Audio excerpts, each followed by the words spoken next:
Eu convido você a abrir no texto de Atos, no capítulo 8. O Silmar leu esses versículos na semana passada, no domingo de Pentecostes, quando ele estava falando para a gente sobre, justamente, por estarmos no domingo de Pentecostes, sobre o Espírito Santo, que tem sido, ou foi referenciado em um livro de um pastor, Francis Chan. Ele disse que o Espírito Santo era o Deus esquecido de muitas igrejas, e de fato tem sido. E o Silmar, na semana passada, teve aqui a tarefa de chamar a nossa atenção para esse Deus esquecido, e que, por fato de que muitos de nós, conhecendo a congregação que temos, muitos de nós tivemos, talvez, algumas experiências espirituais em nossa vida, e algumas delas, talvez, não foram tão positivas, de fato, que a gente acaba se fechando para a pessoa do Espírito Santo. E ele passa a ser algo que nós confessamos no nosso credo, mas que faz pouca parte da nossa experiência diária de vida. No entanto, o Espírito Santo é o Deus que vive em nós. Ele foi dado a nós. É a terceira pessoa da Trindade, não só para ser uma declaração de fé, mas para fazer realmente parte. Ele vai nos guiar em toda a verdade, o Senhor Jesus disse. Através do Espírito Santo, nós recebemos da parte de Deus dons, para que possamos servir na igreja de Cristo. O Espírito Santo é Deus. Ele é a fonte de todo o poder que nós necessitamos. Então, é importante que a gente não negligencie essa palavra que nós ouvimos na semana passada. Nós iniciamos, no entanto, nessa série com o André pregando justamente no capítulo 8, aqui desse texto, no capítulo 7, né, André? Na verdade, no capítulo 7 desse texto, e falando sobre Estevão, e falando sobre como Estevão, que se tornou o primeiro mártir da igreja, foi martirizado justamente porque Estevão não negou a verdade. Ele foi pressionado, ele teve uma mensagem de confronto com a comunidade judaica dos seus dias, sendo ele mesmo um judeu. Mas ele havia acreditado que Jesus Cristo era o Messias prometido a Israel. E os líderes judaicos que crucificaram Jesus não acreditavam aquilo. Não poderiam ter acreditado, de fato, senão não teriam crucificado Jesus. E esse confronto, então, que começa já no texto de Atos e só vai crescendo naquela comunidade judaica, ele explode, então, com Estevão e com a morte de Estevão, que se torna o primeiro mártir. E o André estava nos trazendo essa palavra justamente para que a gente possa entender que naqueles dias, para Estevão foi a pregação. Ainda hoje, nós somos confrontados, e podemos ser confrontados com a verdade quando nós pregamos a verdade. E nem sempre vai ser apenas a verdade de que Cristo é o Messias. Às vezes, são outras partes da palavra de Deus que, se nós nos levantarmos e falarmos, declararmos, é isso que nós cremos, é isso que nós cremos como verdade, talvez nós sejamos perseguidos. E ele citou alguns exemplos. Então, é importante que a gente mantenha isso em vista ao considerarmos o que nós estamos olhando nessa série. Até onde nós iremos? Nós iremos até onde for necessário para proclamar Cristo. Para muitos cristãos, até a morte.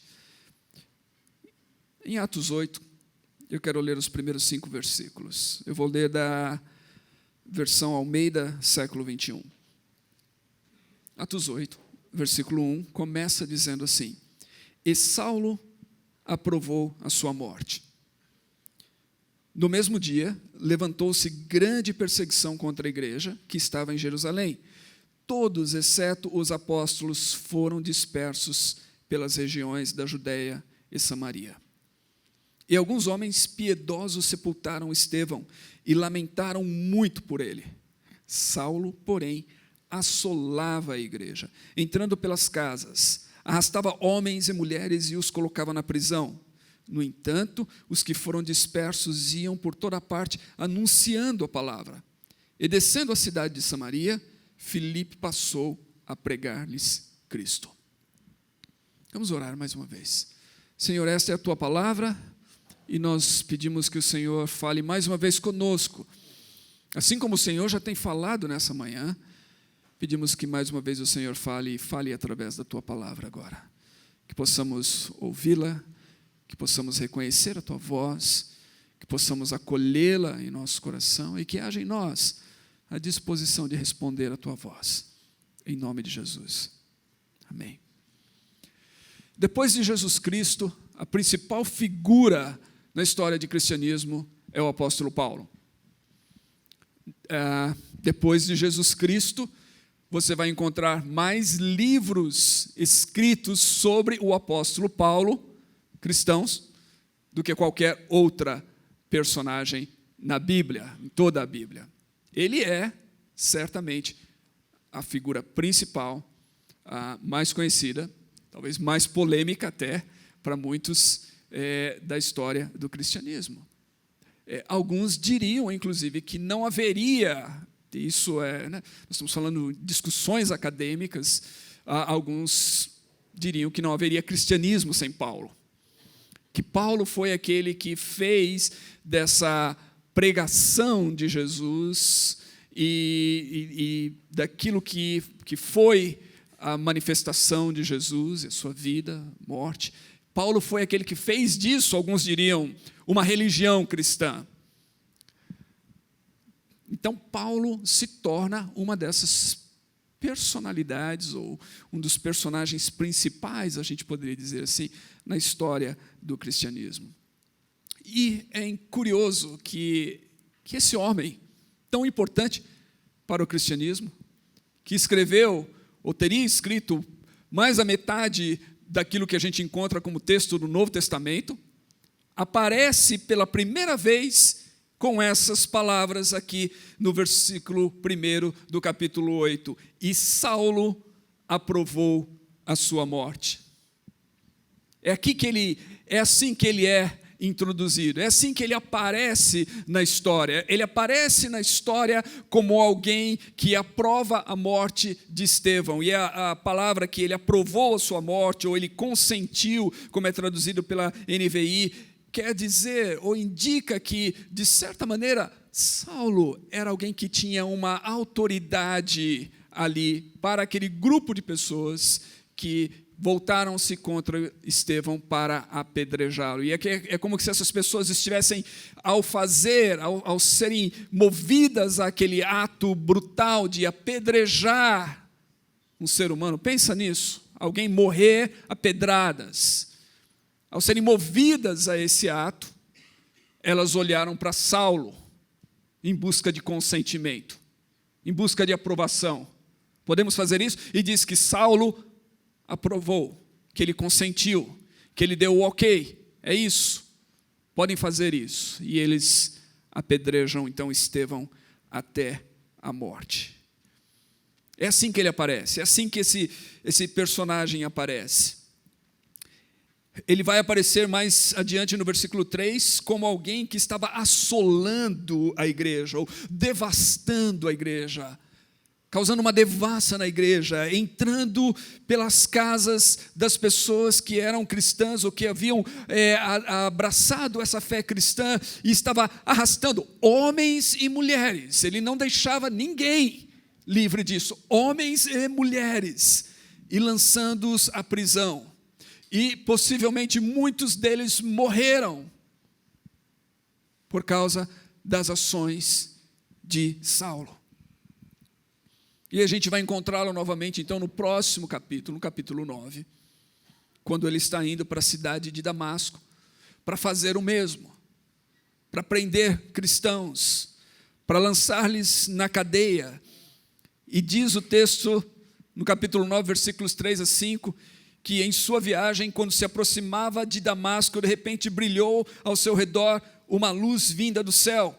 Ele caiu por terra e ouviu uma voz que dizia: Saulo, Saulo, por que você me persegue? Saulo perguntou: quem és tu, Senhor?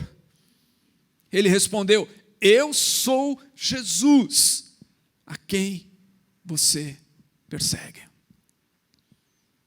E se você conhece a história, esse é o momento da conversão de Saulo. Ele se torna cego, a voz que fala com ele dá a ele direções daquilo que ele deve fazer a partir de então, ir a Damasco, ir até a rua direita, onde ele iria encontrar um homem chamado Ananias, que iria dizer-lhe tudo aquilo que ele deveria fazer.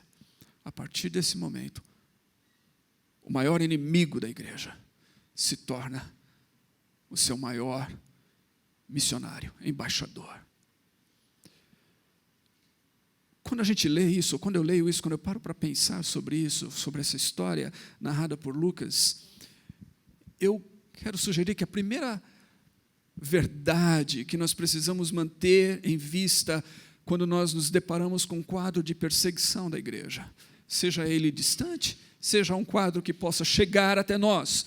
Quando nós nos deparamos com um quadro de perseguição da igreja, nós precisamos manter em nossa vista. A primeira verdade é sobre a natureza da igreja. O que é a igreja?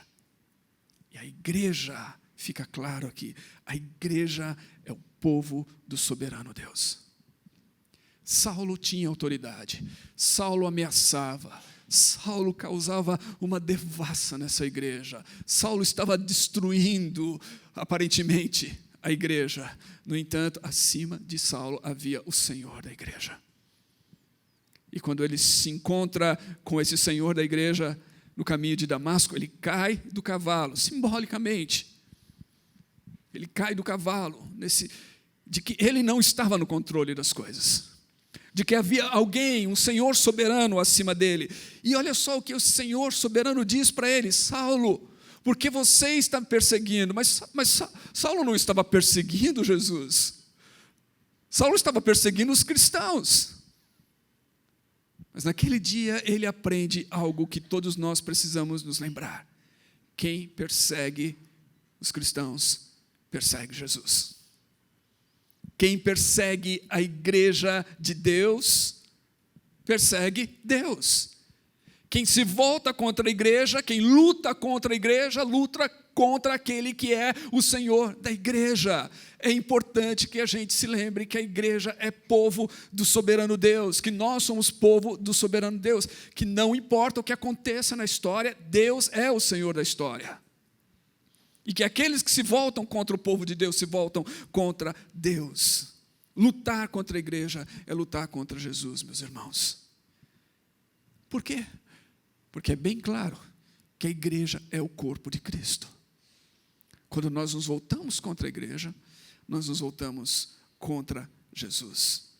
A igreja, ela é amada por Cristo, como a sua noiva. Como a sua noiva. Pensa bem no que isso significa. Paulo diz que a igreja é amada por Cristo como a sua noiva. Ele exemplifica isso em Efésios capítulo 5, nos versículos 25 a 30, um texto bem interessante, em que ele está usando como analogia para falar de como os maridos devem tratar as suas esposas. E ele diz assim: os maridos devem amar as suas esposas, como Cristo amou a sua igreja e entregou, deu a sua vida por ela. Cristo morreu. Ou seja, Paulo está estabelecendo para os maridos o mais elevado padrão de amor que a gente pode ter. O mais elevado, o mais alto. Se vocês tem vários maridos aqui, Paulo está dizendo que o amor que vocês devem ter por suas esposas é esse tipo de amor. Dar a sua vida por ela, se necessário. Dar a sua vida, oferecer a sua vida por ela. Esse é o mais alto nível, o mais alto padrão de amor que alguém pode ter. E ele usa isso como analogia, então. A morte de Cristo como analogia para o relacionamento entre marido e mulher. Ele diz que Cristo deu a sua vida por ela. Paulo vai dizer mais: por causa disso, Cristo ama e protege e cuida. Ele vai dizer que é preciso que o marido não só tenha esse alto nível de amor, esse alto padrão, mas que ele demonstre isso como? Cuidando, protegendo. É isso que Cristo faz com a igreja. Cristo deu a sua vida pela igreja. A igreja é noiva de Cristo nesse aspecto. É como sua noiva, que Ele ama, que Ele protege, que Ele cuida dela. Então, meus irmãos, mesmo quando pequena, fraca e enferma, a igreja ainda é a força mais poderosa da terra. Mesmo pequena, pequenininha, fraca, até mesmo enferma, debilitada, essa é a força mais poderosa da terra. E isso é o que a história tem nos mostrado. Por quê? Porque a igreja é povo do soberano Deus. A igreja é povo do soberano Deus. Ela é habitada pelo Espírito desse Deus. Ela é protegida e amada por esse Deus. A segunda coisa que a gente precisa ter em vista diante da perseguição é sobre a missão da igreja. Ou seja, por que a igreja existe? Qual é a razão da sua existência? Para que nós estamos aqui? E a gente encontra aqui, nesse texto, algumas indicações para nós. Mas antes de entrar no texto, eu só quero lembrar de uma outra porção, que está na carta de Pedro, na primeira carta, no capítulo 2, no versículo 9, quando Pedro diz sobre a igreja, e ele diz assim, que a igreja existe por Deus, ela vem da parte de Deus, ou seja, é Deus quem dá origem à igreja, e ela existe para Deus. Pedro vai dizer assim, vocês, porém, são geração eleita, sacerdócio real, nação santa, povo exclusivo de Deus, propriedade exclusiva de Deus. A igreja existe por Deus. Nota aqui que ele está falando geração eleita, sacerdócio real, nação santa. Tudo isso diz respeito àquilo que Deus fez, ao chamamento de Deus. Aquilo que muitas vezes a Bíblia vai falar e nos lembrar. Foi Ele e não nós que nos fez povo seu e ovelhas do seu rebanho, diz o salmista. Ou seja, Deus chama a igreja à existência. A igreja é obra de Deus, ela existe por Deus e para Deus. Agora, olha só, para anunciar as grandezas daquele que o chamou das trevas para a sua maravilhosa luz. Esse é o motivo da existência da igreja, anunciar as grandezas de Deus, aquele que nos chamou das trevas onde nós nos encontrávamos para a sua maravilhosa luz. Nós cantamos um cântico nessa manhã aqui que fala sobre isso, sobre essa experiência de trevas e de como Ele trouxe luz para nós, como Ele abriu os nossos olhos, e é isso que Ele fez, é isso que Ele fez com Saulo. Note a conversão de Saulo, ele se torna cego, e depois os seus olhos são abertos e ele passa a ver. É isso que John Newton escreveu naquela canção, talvez a mais conhecida cristã do mundo. Meu filho se interessa por ópera, ele começou a gostar de ópera. É engraçado, né? Alguns de vocês olhando assim, falando, pois é, meu filho gosta de ópera. Então ele tem ouvido muito um cantor chamado Andrea Bocelli. E é interessante que nós estávamos... Então, está toda a família lá envolvida com esse negócio de música italiana, ópera e blá, blá, blá. E aí, o Andrea Bocelli, num show, ele canta Amazing Grace, essa música do John Newton. E pense na ironia. Pensa na ironia. Ele está cantando esses versos que diz I was blind, but now I see. Eu era cego e agora eu vejo. Um cego cantando isso. Pensa na ironia de um cego cantando isso. E é interessante quando você vê isso. É um DVD que meu filho comprou. E a gente, quando a gente vê isso daí, há um certo sorriso de ironia no próprio cantor ao cantar essa parte. Mas é isso que o John Newton está falando. A conversão é esse abrir dos olhos. Nós éramos cegos, agora nós vemos.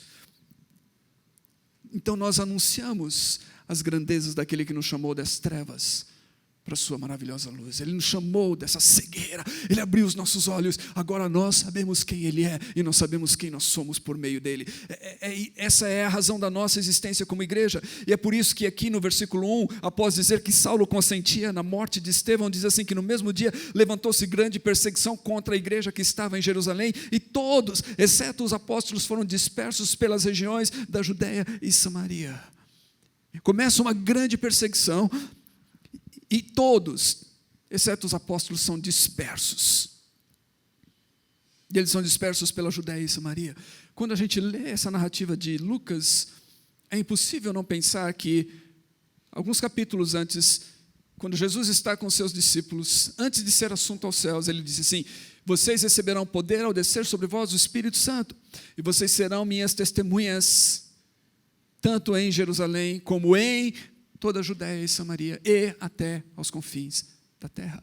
Jesus disse: vocês serão testemunhas em todas essas regiões. A gente começa a ler, e nesses primeiros 8 capítulos, se você ler com atenção, você vai ver que a igreja está focada lá em Jerusalém, mesmo no meio dos problemas que estão acontecendo. A igreja está ali, em Jerusalém, ela cresce, grandes coisas acontecem, mas a igreja está ali. Você vai ver que alguns que saem de Jerusalém, eles falam aos judeus, eles não falam a ninguém que não seja judeus. Parece que a igreja, de certa forma, não havia entendido as palavras do Senhor Jesus. Alguns comentaristas, algumas pessoas que exploram o texto vão dizer que a igreja estava talvez cega ainda na sua missão, não entendendo direito que a sua missão não era só para os judeus, não era só Jerusalém, não era só naquele gueto ali, que a sua missão era um pouquinho além, que envolvia samaritanos.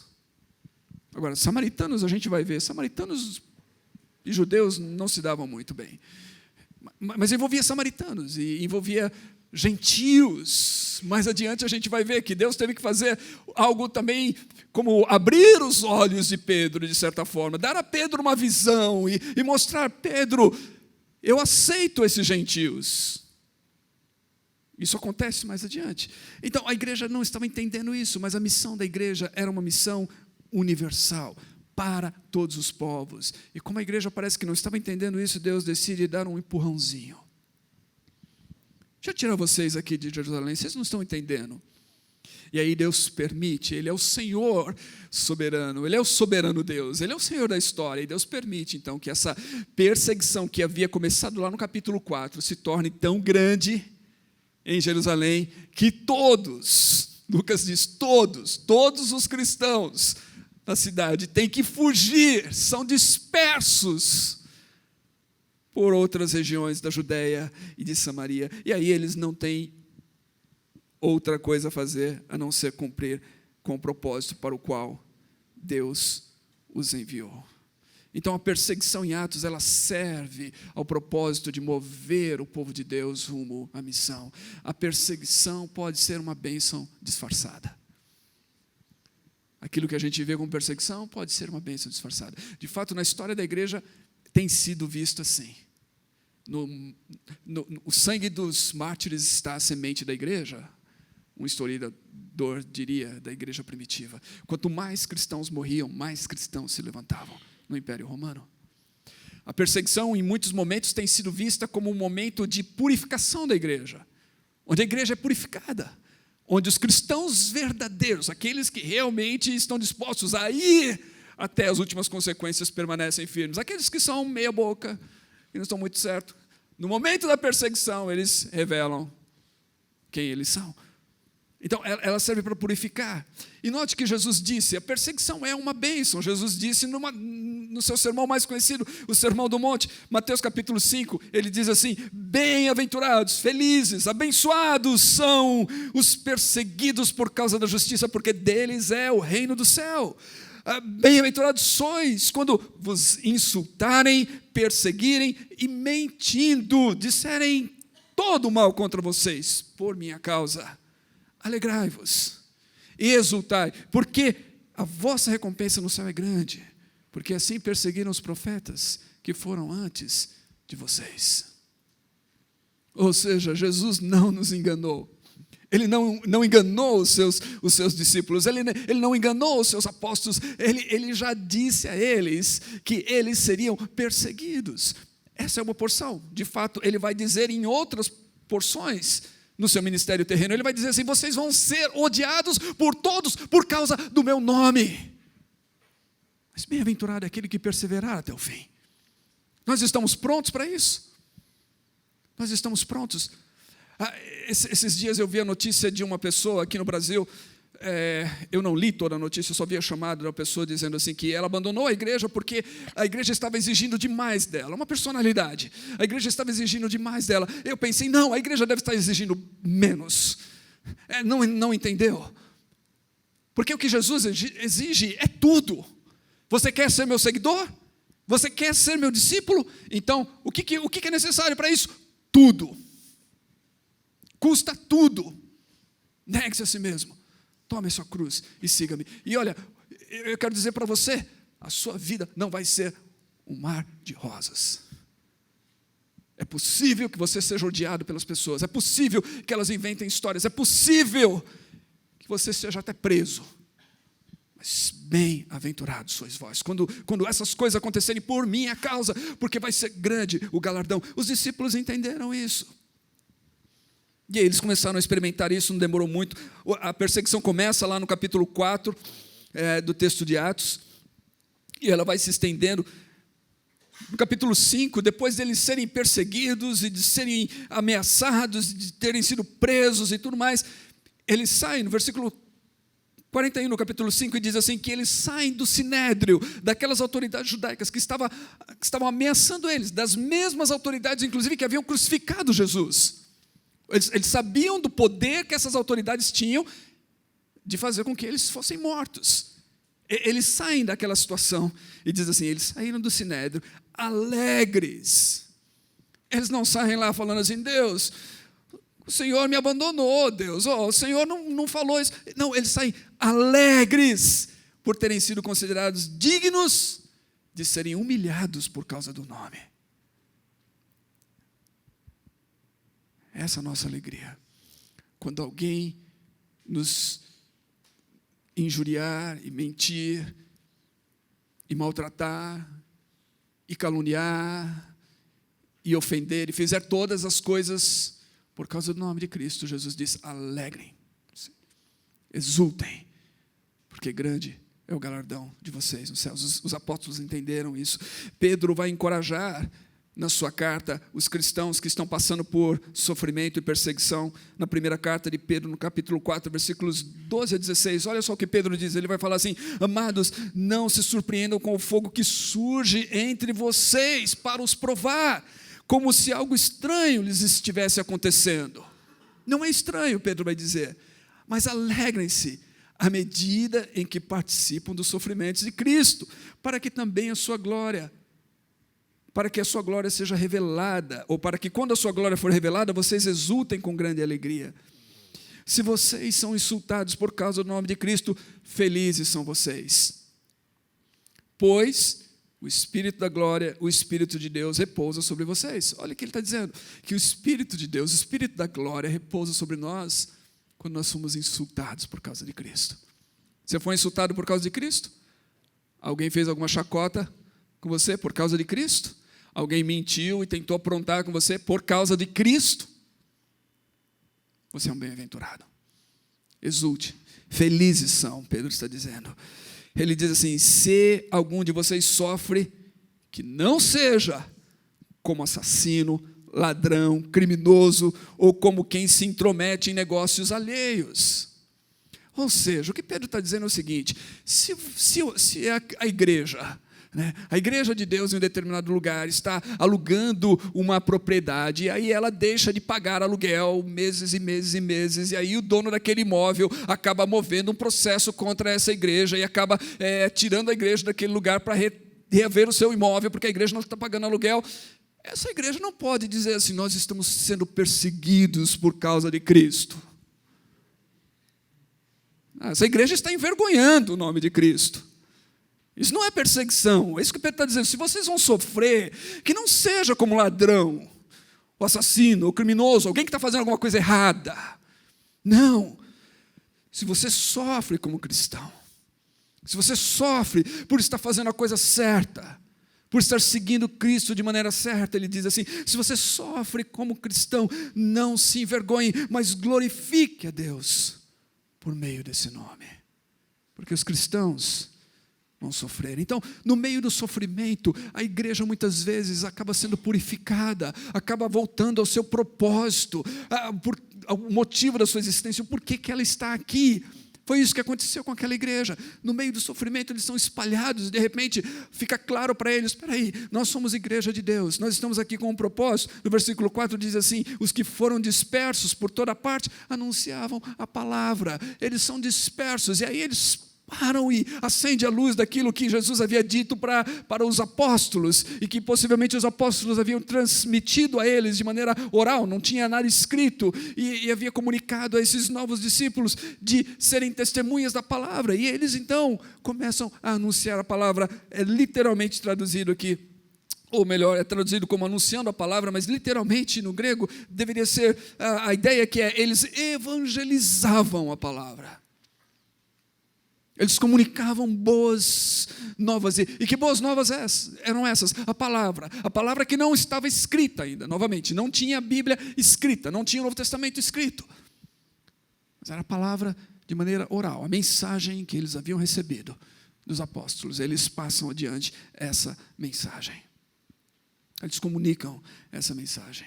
Então, aqui nós vemos a missão da igreja através da pregação da palavra. A pregação do Evangelho. Qual é a missão primária da igreja? A missão primária da igreja é pregar o Evangelho. Esta é a missão primária da igreja. Está claro aqui no texto de Atos. Pregar o Evangelho. Nós podemos fazer uma série de outras coisas, e talvez devemos fazer uma série de outras coisas. O que nós nunca devemos deixar de fazer, no entanto, é pregar o Evangelho. E aí a perseguição impele esses irmãos para pregarem o Evangelho, para anunciar novamente o texto de Pedro, que eu fiz referência aqui da epístola, para anunciar as grandezas daquele que o chamou das trevas para a sua maravilhosa luz. Anunciar as grandezas de Deus, a sua maravilhosa luz. Note como que essa linguagem de Pedro aqui é uma linguagem de louvor e adoração, o que nos leva a pensar novamente que a igreja existe para adorar a Deus. Evangelização, missão, como dizia John Piper, é uma necessidade temporária. Um dia, quando todos os remidos estiverem diante de Deus, não vai haver mais evangelização, não vai haver mais missão, não vai haver mais necessidade disso. Isso é temporário, isso existe agora. John Piper dizia assim: a missão existe porque não existe adoração. É por isso que existe a missão, porque não há adoração. Então nós somos criados para adorar a Deus. Esse é o propósito da nossa existência. A igreja, então, ela leva a palavra de Deus para que outras pessoas conheçam esse Deus e passem a adorar esse Deus, se tornem adoradores desse Deus. Essa missão primária da igreja e esse propósito da existência da igreja fica cada vez mais claro à medida em que nós somos confrontados, muitas vezes, com a oposição. A perseguição, ela serve para que a igreja encontre ou volte-se à sua missão, ao seu propósito, ao seu chamamento, ao motivo da sua existência. Terceiro, a terceira verdade que nós precisamos manter em vista é que, sob perseguição, a igreja é forçada a enfrentar seus temores. Temores esses que muitas vezes aparecem para a igreja em forma de preconceitos.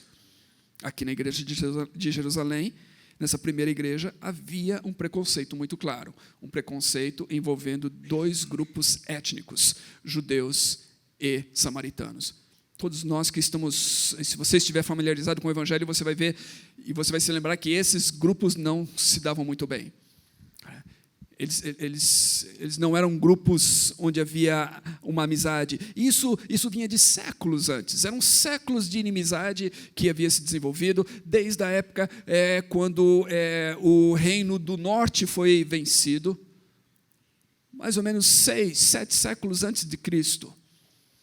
E aí os remanescentes que ficaram lá acabaram tendo casamentos mistos, e depois aconteceu a mesma coisa com o Reino do Sul, e esses casamentos mistos depois foram reprimidos por causa de uma certa pureza racial, e criou essa inimizade entre os samaritanos e os judeus, de tal maneira que eles tinham 2 centros de adoração. Os samaritanos, você vai perceber isso aí, lendo na história, e é também referenciado nos evangelhos. Os samaritanos adoravam no Monte Gerizim, os judeus adoravam em Jerusalém.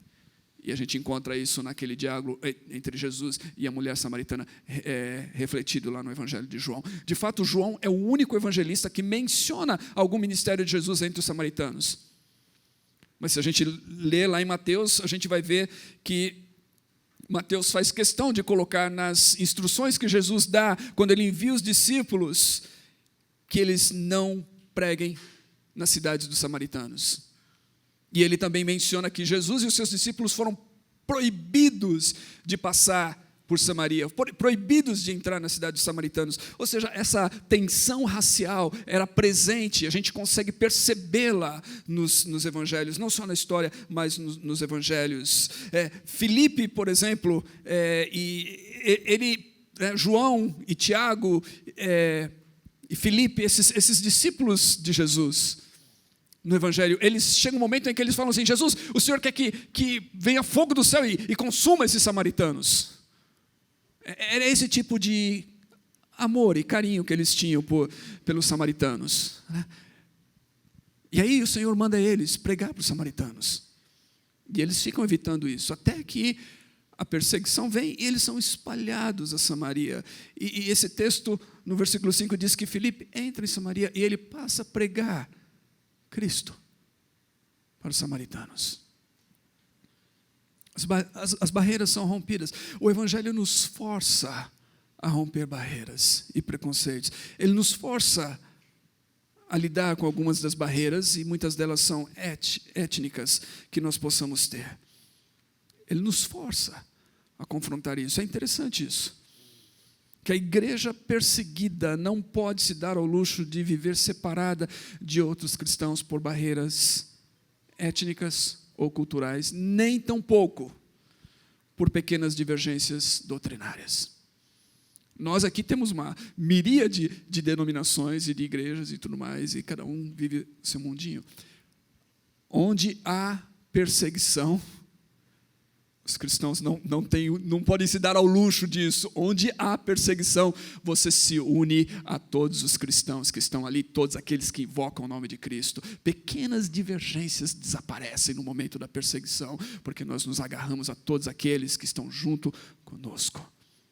Perseguições servem para purificar a igreja dessa maneira. Servem para forçar a igreja a enfrentar preconceitos, enfrentar temores, e novamente focar na missão. No meio da perseguição, a igreja se vê como uma única igreja, e é assim que nós deveríamos ver. Então, nessa série, o foco da pergunta, até onde iremos, ele é duplo. O primeiro deles é até onde iremos em nossa devoção, em nosso amor por Cristo. Estamos dispostos a pagar o preço de sermos perseguidos, caluniados, torturados ou mortos por amor ao seu nome? Até onde iremos? Estamos dispostos a isso? E é por isso que nós temos falado nessa série da perseguição, aproveitando esse mês em que nós nos lembramos da igreja perseguida. É por isso que nós temos focado nessa questão da perseguição que os cristãos têm sofrido, porque é no meio dessa perseguição em que as nossas motivações, em que a nossa devoção, em que o nosso amor, em que a nossa fé é confrontada com a realidade, quem nós somos realmente. Se nós estivermos no oba-oba, se nós formos consumidores apenas do Evangelho, se não formos cristãos verdadeiros, no primeiro momento da perseguição, nós espirramos. Mas quando nós conhecemos Cristo, sabemos que Ele é a única esperança, é a única razão da nossa existência, que não há nenhum outro, então, ninguém, nada nessa vida, nem o inferno, nem a morte, nem o perigo, nem a espada, nada, como diz Paulo, nos separa do amor de Cristo.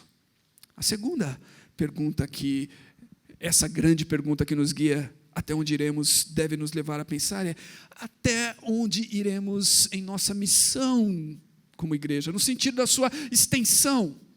A igreja de Jerusalém, num primeiro momento, teve a tendência de ficar fechada ali na cidade de Jerusalém, de não ir tão longe. Estava legal ali. Eles estavam experimentando essa presença do Espírito maravilhosa. Havia um sentido tremendo ali de comunidade, de repartir uns com os outros. As pessoas estavam se doando umas pelos outros. Que coinonia tremenda eles tinham ali, não é verdade? Quando a gente experimenta uma comunidade assim, onde as pessoas têm essa coinonia, esse amor, essa camaradagem, todo mundo junto ali, todos falando a mesma linguagem, louvando a Deus, singeleza de coração. Puxa, é tão bacana isso. Vamos proteger isso. Vamos proteger, não vamos deixar que esse negócio se perca, não. Se a gente começar a crescer, esse negócio vai perder, vamos perder o controle disso. Vamos proteger isso. Não, nós iremos até onde Deus nos levar. Nós iremos e estamos dispostos a ir até onde Deus nos levar. Significa que devemos estar dispostos, inclusive, a crescer como igreja. Significa que devemos estar dispostos, inclusive, a enviar pessoas para outros lugares, até os confins da terra. Não significa que todos nós iremos aos confins da terra, mas significa que nós, como igreja, nós iremos participar da missão de Deus até os confins da terra. Nós iremos participar dessa missão, apoiando, conscientizando, orando, contribuindo, enviando, se for necessário. Porque nós não vamos ficar fechados aqui no nosso mundinho. A igreja e a missão de Deus e o propósito de Deus é maior do que o nosso mundinho que nós podemos desenvolver aqui. Então eu vejo alguns irmãos falando sobre a igreja tem que ficar pequenininha assim. Não, meus irmãos. Nós vamos crescer até onde Deus nos permitir crescer. E nós vamos orar por isso. Nós vamos buscar a direção de Deus para isso. Nós não queremos limitar Deus e limitar o mover de Deus. E nós vamos mandar pessoas. Uma vez uma pessoa chegou para mim e falou assim, olha, eu vou terminar. Olha, por que você está mandando dinheiro para esse missionário que está do outro lado? Nós estamos mandando dinheiro para o missionário que está do outro lado do mundo porque nós acreditamos nisso. Porque nós queremos ser obedientes ao Senhor da igreja. Porque nós iremos até onde Ele nos mandar ir, como igreja. E a perseguição, se ela vier, deve ser acolhida por nós. Não com medo, mas como uma bênção. No meio da perseguição, nós somos bem-aventurados. Pense bem. Nós, no Brasil, estamos livres hoje. Não há nenhum vento de perseguição no horizonte. Não há nenhuma nuvem se aproximando. Estamos livres. Mas se um dia acontecer, meus queridos, que nós nos lembremos dessas palavras.